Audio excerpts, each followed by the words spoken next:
A vida de São Francisco está repleta de milagres, alguns dos quais Giotto eternizou na Basílica Superior de São Francisco em Assis. Vamos relembrar aqui alguns. Um dia, passando por Arezzo, São Francisco encontrou a cidade em tumulto, estavam todos brigando dentro da cidade. Ele se alojou fora da cidade e, quando ele estava, ele viu uma multidão de demônios dançando em cima de Arezzo. E percebeu que era aquela dança demoníaca que mantinha a cidade, que fazia com que os habitantes se engalfinhassem. Ele chamou o irmão Silvestre, que estava com ele, e disse: vá diante das portas da cidade e ordena aos demônios, da parte de Deus Todo-Poderoso, que fujam o mais rápido possível.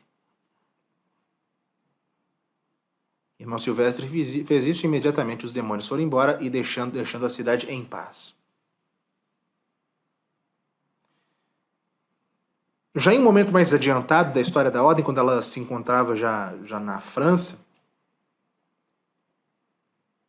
em uma reunião, quando Santo Antônio, do qual nós falaremos também no futuro, Santo Antônio estava pregando em Arles,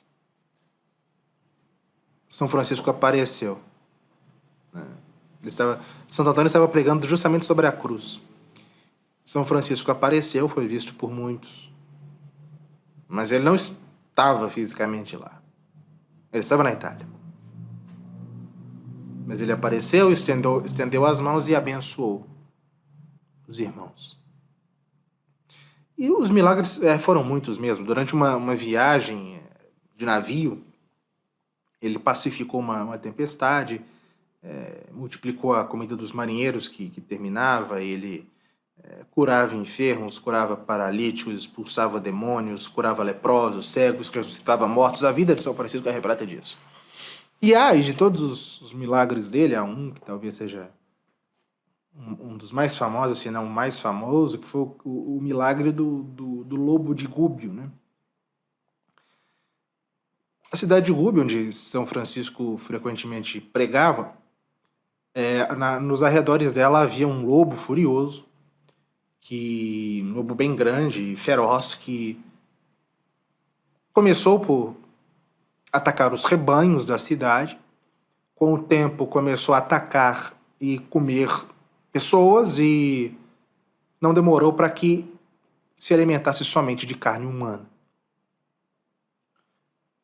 Os habitantes da cidade ficaram apavorados e São Francisco decidiu parar com essa história. Ele, certo dia, decidiu enfrentar o lobo. Entrou na floresta e, quando o lobo o viu, abriu a boca para se precipitar contra São Francisco. O lobo avançou e o santo fez o sinal da cruz e ordenou que, em nome de Deus, ele parasse os seus ataques. O lobo se tornou dócil, se deitou-se aos pés de São Francisco, colocou a sua cabeça nas mãos de São Francisco e o santo disse: irmão lobo, fizeste muito mal nessa terra, destruindo e matando as criaturas de Deus sem a sua permissão. Não apenas animais destruíste, mas até ousaste devorar homens, feitos à imagem de Deus, pelo que és digno de ser enforcado, como um ladrão e um assassino. Todos os homens clamam contra ti, os cães te perseguem, e todos os habitantes dessa cidade são teus inimigos. Mas farei a paz entre eles e ti, ó irmão lobo.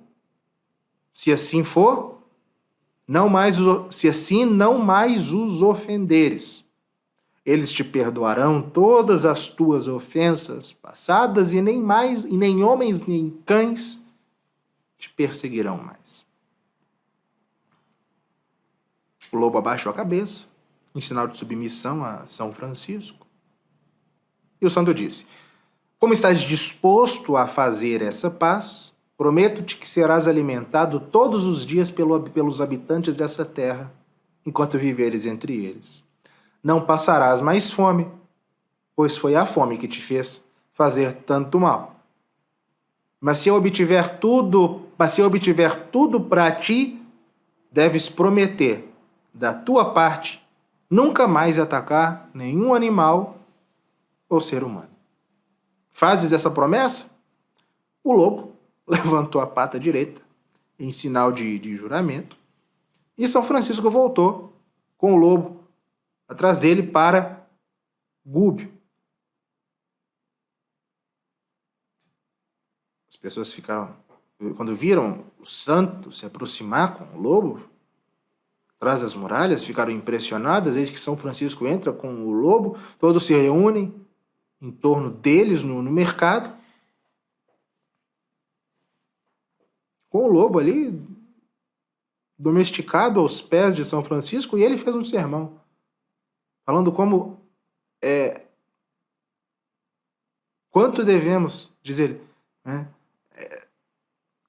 Se as mandíbulas de um animal tão pequeno como um lobo podem fazer uma cidade inteira tremer de medo, quanto não devemos temer as mandíbulas do inferno? São Francisco pregando sobre o inferno. E com o sermão encerrado, São Francisco renovou o seu pacto publicamente ali com o lobo, assegurando para os habitantes de Gúbio que o lobo não mais faria mal a ninguém, nem a ser humano, nem a animal. E mais uma vez o lobo colocou a sua mão na pata de São Francisco. Bom, o lobo viveu ali mais 2 anos, indo de casa em casa para receber o seu alimento, honrando as disposições do seu acordo com São Francisco. E quando ele morreu, toda a cidade se entristeceu, apesar de ter sido ele a causa da morte de tantos, todos eles. Ele fazia com que todos se lembrassem do santo e do poder de Deus que nele se manifestaram. E foi enterrado, ele recebeu um funeral, o lobo recebeu um funeral, foi enterrado na igreja que foi construída no local em que aconteceu o encontro do lobo com São Francisco. E em 1872, se não me engano, quando foram feitas algumas escavações, nessa igreja encontraram mesmo o esqueleto de um lobo que aparentava ter séculos de idade. Que era muito certamente o lobo de Gúbio. E ele foi reenterrado na igreja.